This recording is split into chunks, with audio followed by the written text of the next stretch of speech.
Welcome back, everyone. Thank you so much for being here. Now, if you've been following the headlines lately, you'd think we're on the brink of a financial earthquake. The way the media is framing this story, it sounds like an outright war inside the Federal Reserve. A so-called Kevin Worsh takeover. The end of the old order. A total reset of U.S. monetary policy. Some are even calling it the most radical shift in central banking in decades. But let me ask you something right at the start. What if almost everything you're hearing about this is exaggerated? What if this isn't a revolution at all but a carefully managed shift? Because that distinction matters a lot. Expectations don't just describe reality, they actively shape it. Markets react to stories before they react to facts. And right now, the story being sold is far more dramatic than the reality that's likely to unfold. So today, let's slow this down, strip away the noise, and walk through this calmly, logically, and honestly. We're going to look at three things. First, who Kevin Worsh actually is beyond the caricatures. Second, what a Fed chair can and cannot do in the real world. And third, what a Worsh-led Federal Reserve would realistically mean for the U.S. economy and the U.S. dollar. And by the end of this video, you'll understand why the loudest predictions you're hearing right now are probably the least accurate. Before we dive in, though, if you find value in clear, no-nonsense breakdowns of global economics, monetary power, and the hidden mechanics behind the headlines, take 1 second to like this video. It really helps the channel, and it tells the algorithm this is content worth sharing. Now let's begin. Kevin Worsh is not some political outsider parachuting into the Federal Reserve with a flamethrower. He's not a populist disruptor, he's not a conspiracy theorist, and he's certainly not someone who wants to abolish the Fed despite what some corners of the internet desperately want to believe. Worsh is very much a product of the American financial establishment. He served as a Federal Reserve governor from 2006 to 2011, which means he was sitting inside the system during one of the most consequential periods in modern financial history, the 2008 global financial crisis. That timing matters. During the crisis, Worsh acted as a key intermediary between the Federal Reserve and Wall Street under Chairman Ben Bernanke. He wasn't on the sidelines throwing stones. He was in the room watching liquidity evaporate, watching confidence collapse, watching the financial plumbing of the global system come dangerously close to breaking. He understands, at a very deep level, how markets behave under stress, how quickly fear spreads, how fragile confidence really is once it cracks. And yes, this part often gets conveniently ignored. Worsh supported emergency intervention during the crisis. He backed extraordinary measures to stabilize the system. He was not an ideological absolutist screaming, "Let it burn." But, and this is the nuance most commentators either forget or deliberately omit, he was deeply uncomfortable with what came next. Even back then, Worsh worried about the long-term consequences of turning emergency policies into permanent features. He warned about an ever-expanding Fed balance sheet. He warned about distorted price signals. He warned about asset bubbles being inflated not by fundamentals, but by policy itself. And those disagreements with the Bernanke-era direction of the Fed eventually led to his departure from the Board of Governors. That's the key point. Kevin Worsh is not anti-intervention. He is anti-permanent intervention. And that distinction tells you almost everything you need to know about how he thinks. If you fast forward to today, Worsh's policy preferences are remarkably consistent with that history. He favors faster rate cuts, but only if inflation is clearly slowing. He supports more aggressive balance sheet reduction. He is likely open to lighter bank regulation. Yes.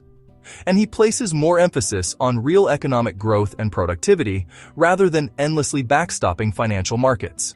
In other words, he wants an economy that grows because it produces, not because it's constantly being anesthetized by cheap money.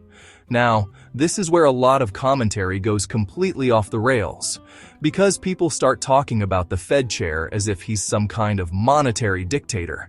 He is not. And even if Donald Trump personally hand-picked Worsh-led, that itself is not guaranteed. He cannot simply walk into the Federal Reserve and rewrite U.S. monetary policy by decree. That's not how the system works. Let's talk politics for a moment, because this part matters more than people realize. Confirmation is not a formality. The Senate Banking Committee is the gatekeeper, and Republicans only hold a narrow majority, 13-11. Democrats are already unified against Worsh. There's no ambiguity there, and it wouldn't take much to stall or block the nomination entirely. In fact, at least one Republican Senator, Tom Tillis, has already indicated he would not support any Fed nominee while the Justice Department continues its criminal investigation into current chair Jerome Powell. That alone could deadlock the committee. And this isn't theoretical. We've seen similar tactics before. Senator Tommy Tuberville effectively froze military promotions at the Pentagon for nearly a year using procedural leverage. So let's be clear. Worsh's appointment is not a done deal. Not even close. And even if he is confirmed, the constraints don't disappear. The Federal Reserve is a collegial institution. Monetary policy is set by the Federal Open Market Committee, not by the chair acting alone. That committee includes the Board of Governors and the presidents of the regional Federal Reserve banks. Yes, the chair sets the tone. Yes, the chair influences priorities. But he does not unilaterally set interest rates. He does not single-handedly start or stop quantitative tightening. He does not rewrite banking regulations on his own. Every meaningful shift requires majority support, internal consensus, and most importantly, time. And with U.S. midterm elections approaching, timing becomes everything, which is why the most realistic outcome here is not a sudden policy cliff, but a gradual adjustment. A smoother glide path rather than a dramatic break. Let's talk realism. If inflation genuinely slows, and that's a big if, a Worsh-led Fed would likely move faster toward rate cuts than the current leadership. Borrowing costs would come down sooner. Credit would loosen.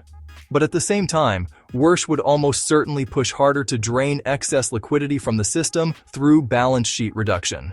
And this is where things get interesting. Right now, despite all the talk of tightening, the Fed's balance sheet has actually begun to expand again. Liquidity is being injected back into the system as we speak.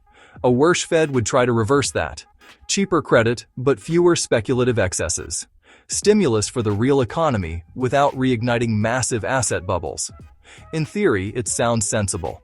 In practice, it's risky, because markets have become addicted to constant liquidity support.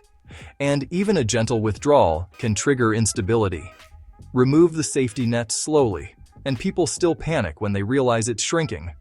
That's the real danger, not chaos, but fragility. Now let's address the fear-mongering. There will be no uncontrolled money printing.